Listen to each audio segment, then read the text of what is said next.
వేసాను. కొంచెం నీళ్ళు పోసుకొని మనం తాగే వాటర్ పోసుకొని మూత పెట్టుకొని రాత్రంతా నానాలండి. నానాక ఇవ్వనండి. రాత్రి నానబెట్టిన మెంతులు చక్కగా నానిపోయినాయి. ఈ నానిన మెంతుల్ని ఇలా జాడీలో వేసుకొని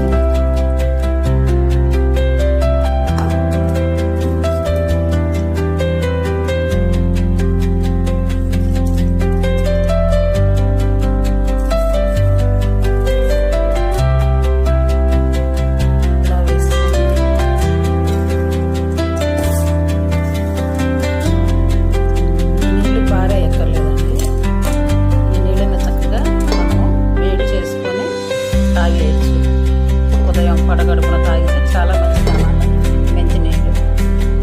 ఇప్పుడు ఈ మెంతులు చక్కగా ఇలా జాలీలో వేసేసుకున్నాం కదా, వీటి మీద చక్కగా మూత పెట్టి ఇలా